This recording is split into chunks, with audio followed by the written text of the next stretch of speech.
Hi, it's Katrina. Imagine you're walking through a muddy field, a beeping sound hits your headphones, and you realize you are not about to find an old bottle cap. You have just stumbled onto history itself. For centuries, archaeologists relied on dusty archives and good luck. But today, the game has changed. Today, we are diving into the incredible, sometimes controversial world of archaeological discoveries made by everyday metal detectors, starting with a boy who found an entire shipwreck. Let's go. The boy who found a shipwreck. Lucas Atchison didn't wake up early in the morning on a hot August day in 2023 expecting to rewrite a chapter of Ontario's maritime history. He just wanted to use his birthday metal detector on the beach, maybe find a coin, a ring or two. Instead, he got an entire shipwreck. Point Farms Provincial Park, tucked along the Lake Huron shoreline north of Goderich, served up a gift no 10-year-old could have imagined. Lucas found a 19th century schooner buried in the sand. Lucas's detector gave off a ding. Seconds later, his shovel struck iron. What looked like an ordinary spike, maybe a lost railroad spike or something, turned out to be the gateway into a sunken story. One held captive by lake sediment for nearly 2 centuries. His dad initially guessed it was just a tie-down for a boat. They almost didn't even investigate because it just seemed like a piece of garbage. But as the father and son team dug and unearthed more spikes lodged in old timbers, even Dad had to admit this was no playground pirate fantasy. This was something big. Too big for a father and son. They had to call in the experts at the Ontario Marine Heritage Committee.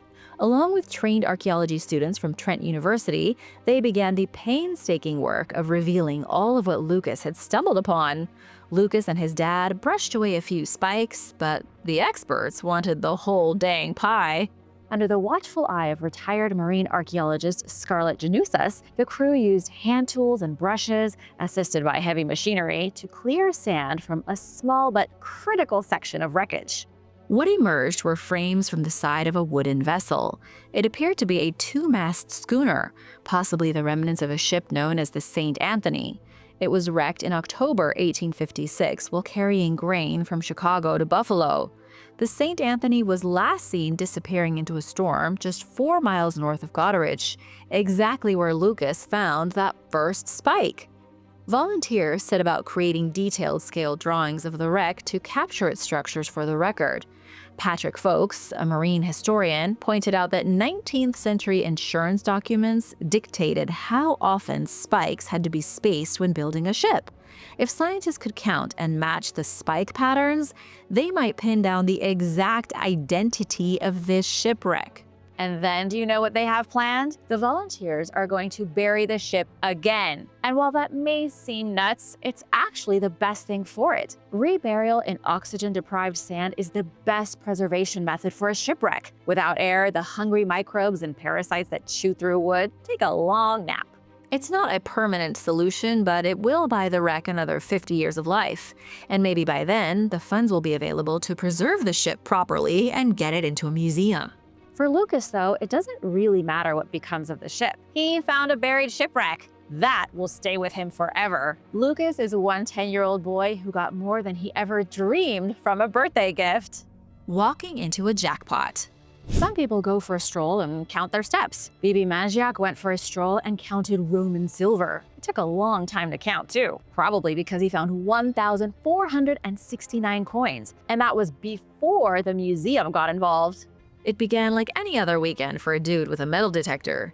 Bibi journeyed to a patch of soft Romanian soil near Letcavece, southwest of Bucharest. He was hoping to find some treasure, but Mangiak's metal detector was about as far from a top-tier archaeological tool as a metal detector can get. It was the kind of metal detector you buy on Amazon, and you know it's going to be terrible before it even arrives. Even so, when that average detector gave off a beep in April 2024, it didn't mean another buried bottle cap. It meant silver, Roman silver, and lots of it. At first, Mangiak unearthed a few coins. It wasn't much, and they were pretty badly oxidized, but still crisp enough to see the outline of the emperor's face on them. Then the trickle became a flood.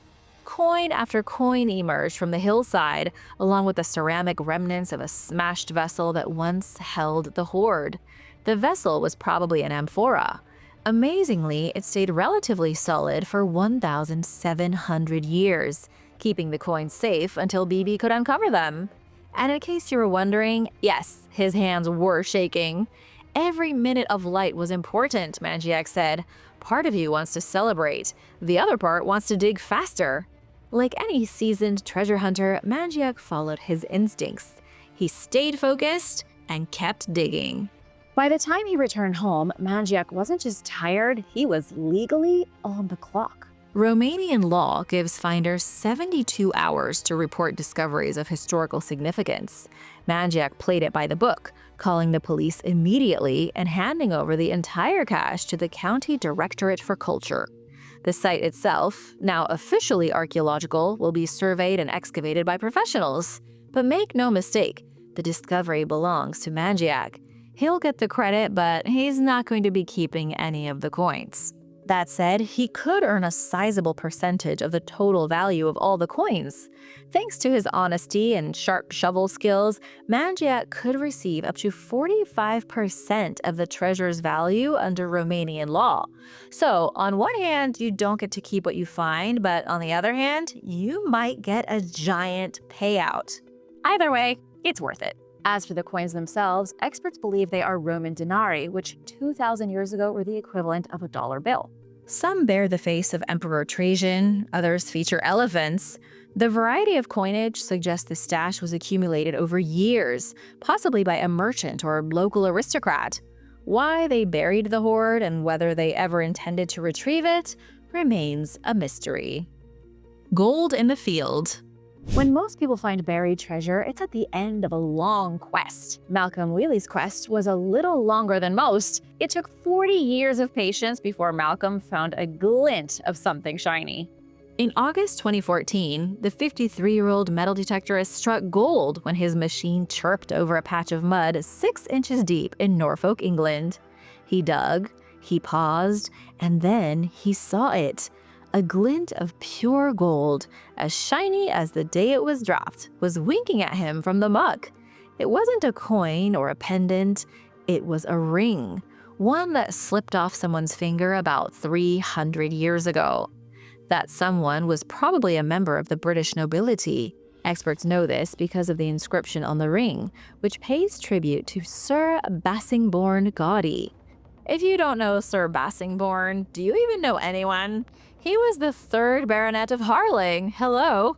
I'm just kidding. Nobody knows who this guy was outside of British royalty and family crest collectors. Bassingbourn was an English nobleman who died in a hunting accident in 1723 at the age of 56. This ring was made as a mourning ring for Bassingbourn. On the outer edge of the ring is a carved skull, added as a macabre flourish. This type of skull was classic on mourning jewelry from the era. When someone important to you died, you would go and get a ring made with their name inscribed on it, plus a skull. You had to have the skull. It was part of the whole mourning business. Meaning what Wheely found wasn't just lost treasure, it was a eulogy sealed in gold and sunk into farmland for 3 centuries. Wheel began metal detecting at the age of 7 and has found a lot of stuff over the years. He's discovered gold jewelry and hoards of Roman treasures, but this discovery struck him differently. He did a bit of a celebratory jig right there on the spot in the mud, because even as a veteran metal detectorist, finding a ring with someone's name on it just hits different. Sometimes it takes months of backbreaking grid work to find something good. Other times, 20 minutes in and you're standing on ancient treasure. If you find something cool, what would you do with it? Hypothetically, of course. Forgotten explosives. It started as an innocent treasure hunt in the Belgian underbrush and nearly ended with a bang. A big bang. On a Monday like any other Monday in Limburg province, 2 young metal detectorists set off into the bushes with dreams of coins, maybe some jewelry, or if they were lucky, a rusty relic of history. What they got instead was a live-action history lesson when they uncovered World War II ordnance. They stumbled upon bombs still rigged like the war hadn't ended 80 years ago. These teens, barely more than kids, found 3 hand grenades, 6 light mortars, and 1 ordnance QF 2-pounder shell. That's an anti-tank projectile in case you're not up on your Allied artillery. Oh, and they found 2 37mm shells just for good measure. The teens, impressively calm for kids who just dug up half a battlefield, gathered the items in one spot and called the police, which is, according to every official, the one good decision that likely kept the whole story from turning tragic. Although, if you find something like that, you probably shouldn't touch it. Police arrived, cordoned off the area, and brought in the Belgian demining service. Apparently, they get a lot more action than you'd think. Turns out, World War II bombs that haven't exploded yet are dangerously common. The demining service carefully removed the explosives the following day for controlled destruction. The town's mayor, Alan Isermans, commended their response by saying you can never know whether found ammunition can still pose a danger or not. He really wanted to underscore the fact that these weren't just inert hunks of rust, they were still very much threats to human life. At the end of Tuesday, the bombs were safely destroyed and the two teens had a great story to tell their friends. But where did the bombs come from specifically? As in, who left them on this field? The explosives can likely be traced back to the Battle of Helchteren, a lesser-known but locally significant clash between the Allies and Axis forces that took place between September 8th and 10th, 1944. The whole region has a history of leftover wartime artifacts, some collectible, others catastrophic. While the boys walked away unscathed, police spokesperson Svea Daniels made it clear that luck should never be part of the safety plan. It could have ended differently, she warned. When you find grenades or similar objects, it's important to leave them where they are and not move them yourself. See, that's what I said. Even when something looks old or rusty, it can still be dangerous. Let that be a lesson to all you would-be metal detectorists. If you find an old grenade, maybe don't play hot potato with it.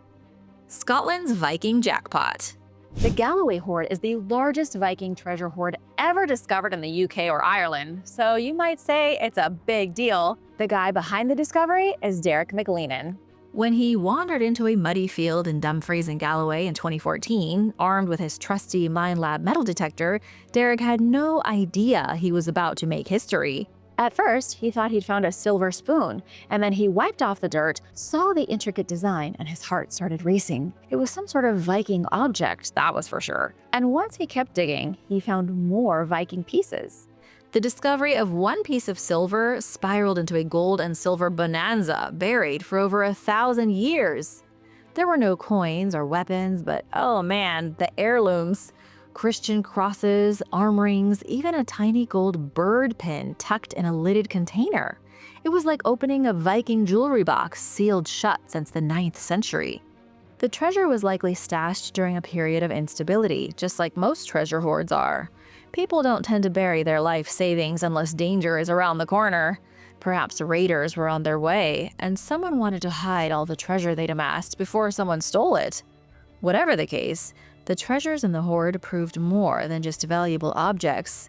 Each piece of loot is a window into the history of the Vikings. For example, one of the pieces was something called a rattlestone. This was a hollow stone with a small fossil inside that made it sound when shaken, sort of like a baby rattle. Archaeologists think it was probably used during childbirth as some sort of magic totem.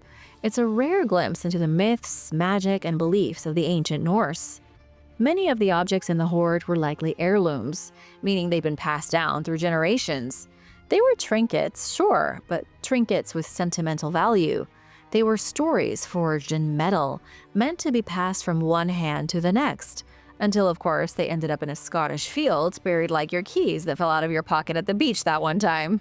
And then there's the Australian twist. The metal detector McLennan used to find the Galloway Hoard was the CTX 3030, made by a company called Minelab. They are a high-end Australian company whose tech is better known for landmine detection and gold prospecting.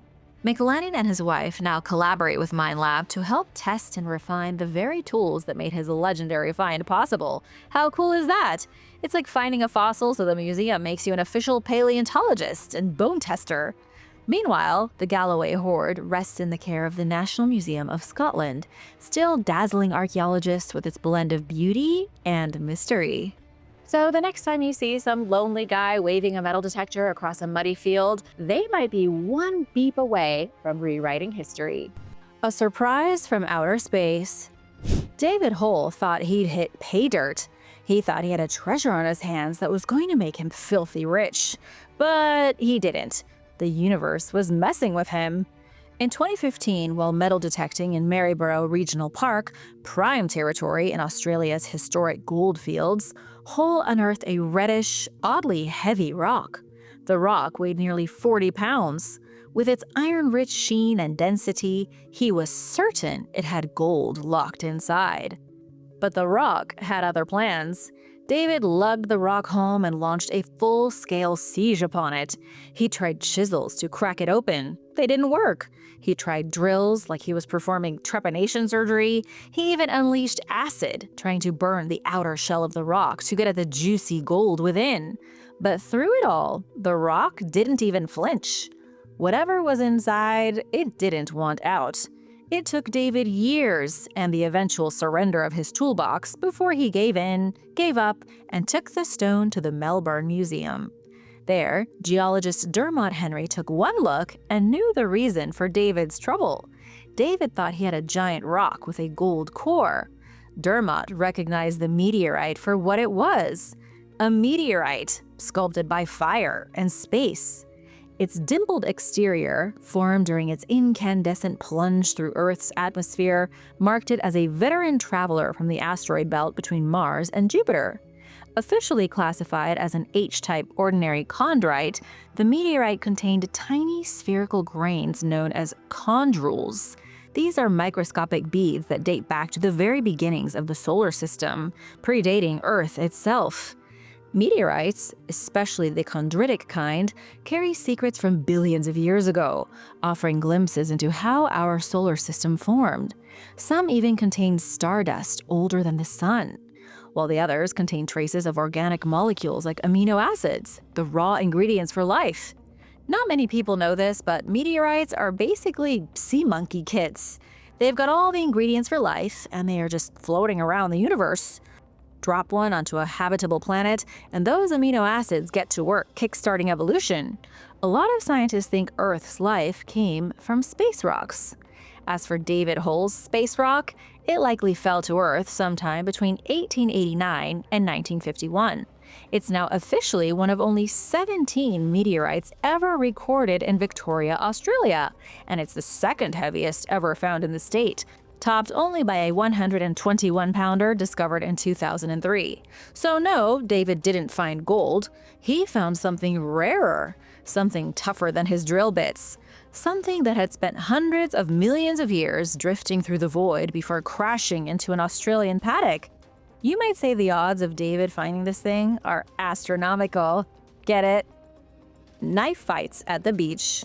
What do you get when you mix coastal erosion, 2 metal detectorists, and 2,800 years of Iron Age mystery? Apparently, you get a crescent-covered dagger fit for a sun god. When a violent Baltic storm battered the Polish coast near Kamień-Pomorski, it did more than rearrange driftwood. Chunks of the cliffside collapsed onto the beach, exposing secrets that had lain buried since the early Iron Age. When this kind of thing happens, usually it's dinosaur bones that emerge from seaside cliffs. But in this case, it was a weapon. Or maybe a decoration. It's tough to say. First, let me introduce you to the metal detectorists, Katarzyna Herdzik and Jacek Ukowski. They aren't professionals. They're barely even amateurs. They went out with some metal detectors for a scan, just for something to do, like that time you bought a telescope, used it once, and then forgot about it. Luckily for them, their casual scan revealed a 9.5-inch ceremonial dagger, still gleaming like it hadn't been buried alongside T-Rex femurs in the earth. Herdzik said, "I just knew it could be something valuable." Like, yeah, obviously. When a knife falls out of a cliff, I hope it's valuable. Experts from the Museum of History confirmed the find as a Hallstatt-era blade dating to around 800 BC. Old? Yes. Amazing? You betcha. Director Grzegorz Kruka called it a real work of art, then went on to say he'd never seen this type of dagger in Poland before. So what's its deal? Is it from far away? Is it a one-off object? I'll tell you, this wasn't your average warrior's tool. The blade is etched with crescent moons and crosses that resemble stars, possibly echoing a solar motif.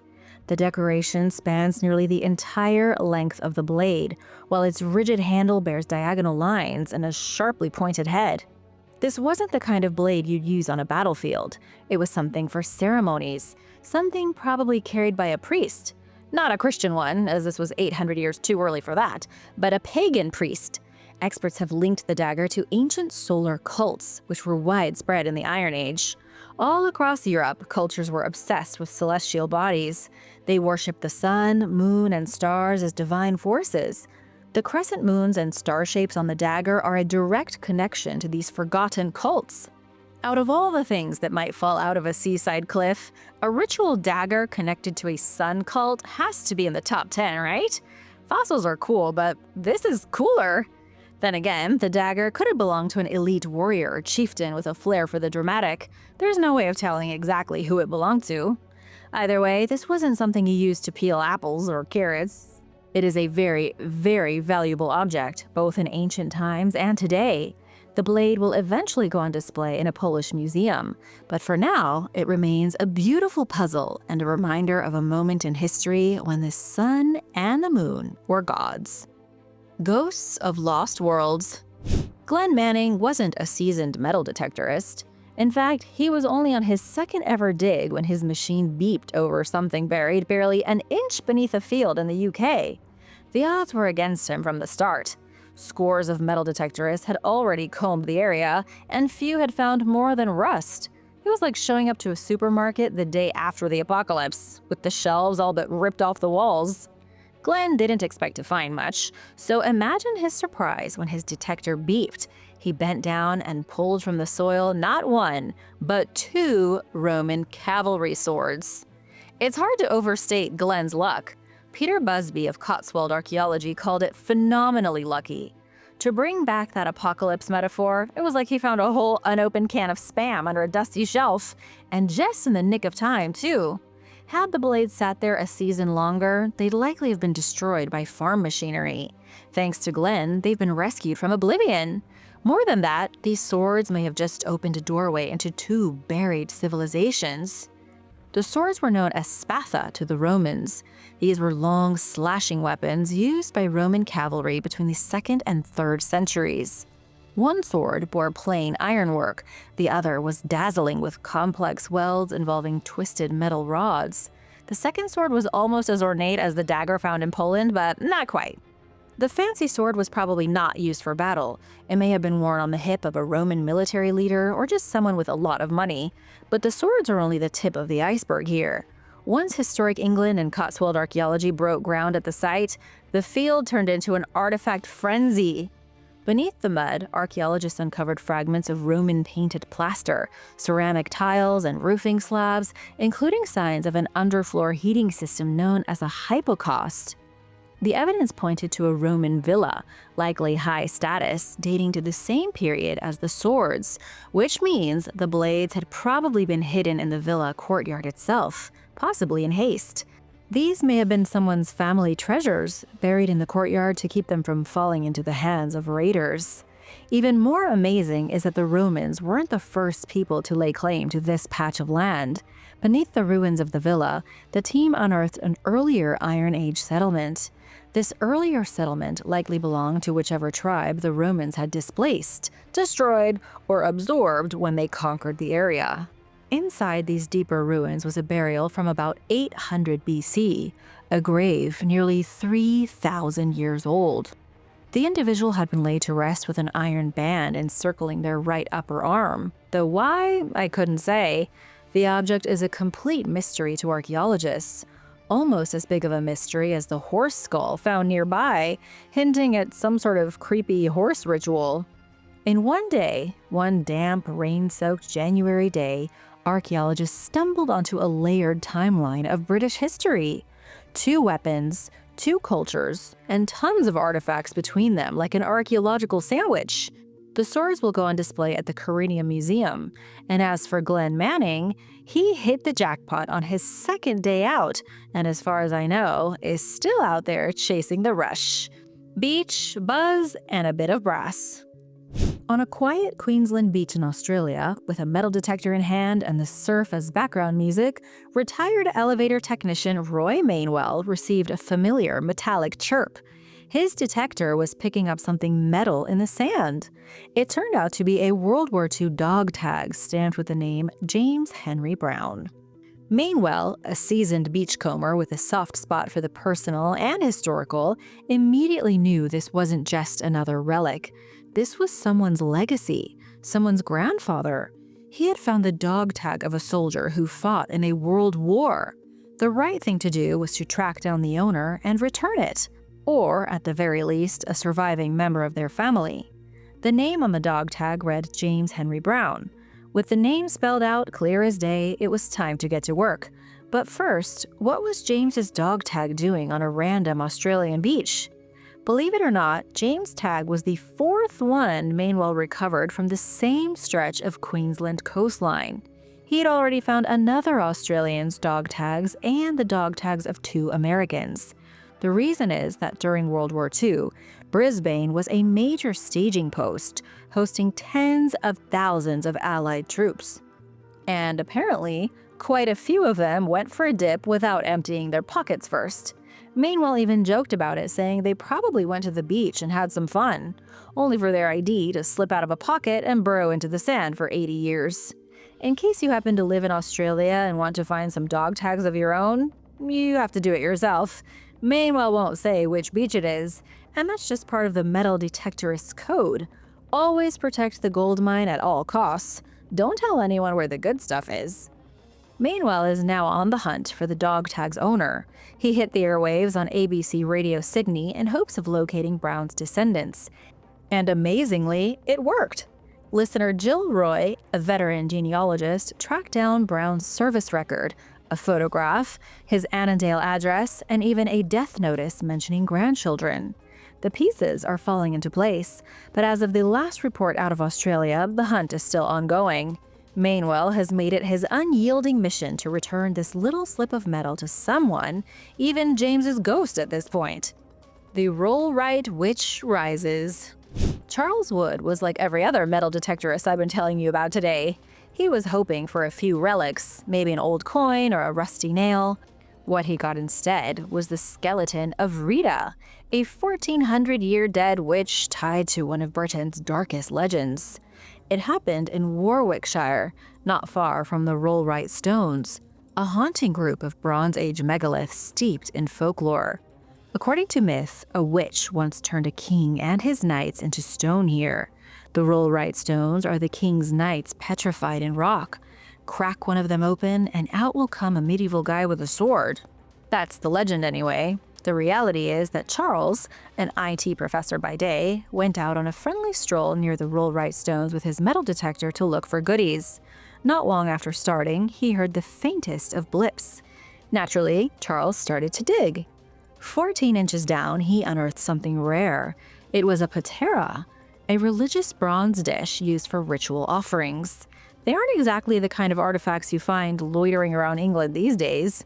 In fact, only 4 other dishes like this one have ever been found in Britain at all.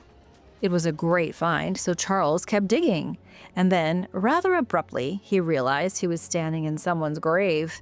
It was time to put the shovel down before he went from metal detectorist to grave robber. The next day, Annie Byard, the local finds liaison officer, showed up at dawn to supervise a deeper excavation. And what lay 6 feet beneath the Warwickshire soil shocked even the pros. It turned out Charles had found a grave. Inside was a Saxon woman's skeleton, measuring about 5 feet tall. She was buried with rare and ornate grave goods. And she was one spooky lady. Archaeologists believe that Rita, as she's now been nicknamed, may have been a spiritual figure of some great status in ancient times.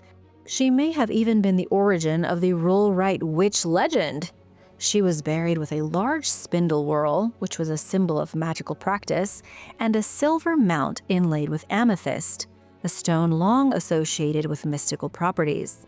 A massive amber bead, likely a status item, was also found alongside her bones. Her remains were sent to the British Museum for analysis. Researchers plan to probe every last inch of her skeleton until they found out her origin. Even if she wasn't the Rollright Witch, she may have been some other random forest witch. You know, England used to be full of them. And if you thought keeping treasure was tough, try keeping a witch's bones. Charles isn't getting diddly squat from his discovery, though the museum might pay him a sort of finder's fee. If you ask me, digging up a long-dead witch without getting a curse is payment enough for me. Have you ever searched for treasure with a metal detector? If so, how did it go? And if not, are you thinking about buying one? Let me know in the comments. Be sure to hit that subscribe button and the notification bell, and I'll see you next time. Bye!